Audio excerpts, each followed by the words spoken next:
Nasalingin natin ng telepono si Ginoong Richard Briones, ang Traffic Control Supervisor ng North Luzon Expressway. May aksidente pong naganap dyan sa may Candaba Viaduct. Mr. Briones, magandang umaga po. Si Mike Enriquez po ito. Magandang umaga po, sir. Sa lahat po ng inyong tagapakinig. Ano po nangyari, Mr. Briones? Meron po tayong self-accident, sir, dito po sa kilometer 5150 northbound, bandang Candaba Viaduct, sir, yung papuntang pong Pampanga. Sa mismong viaduct na ito? Yes, sir, opo. Opo, ano po nangyari? Ano pong mga sasakyan ng sangkot dito sa aksidente ito, Mr. Briones? Self-accident lang po, sir. Self-accident? Yes, Isa sir, lang? isang six-wheeler wing van po ang na-involved, sir. Na-detach po yung gulong niya po sa likuran. Ano nangyari po dun sa van? Wala naman pong nasugatan, sir.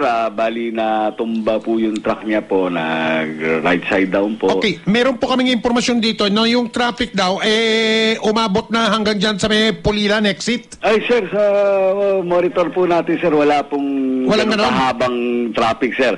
Approximately po, sir, ito pong build-up natin dito, sir, mga 300 to 400 meters lang po. At ongoing na po natin i-recover yung sasakyan, sir. Bukas naman po yung viaduct. Yes, sir, hindi po siya nasara, sir. Bali, yung leftmost lane po ang passable po sa atin, sir. Opo. So tuloy-tuloy lang ang daloy ng trapiko dyan? Yes, sir. Nagkakaroon lang po ng pagbabagal. Patungong direksyon ng norte? Yes, sir. Panorte po. Opo. Pero tuloy-tuloy pa naman po ang daloy, sir. Nagbabagal lang po. Wala pong kahit anong iba pa. Bukod dyan, doon sa may viaduct, walang ibang parte ng bahagi ng NLEX ngayong umaga na merong aberya sa traffic, sa daloy? Wala po, sir. Wala naman. Dyan lang. Opo. Ito lang po yung minomonitor natin. Sige po, Mr. Briones. Marami pong salamat. Maraming salamat din po, sir.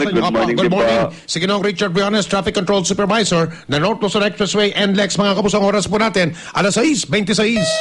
Double B sa News TV.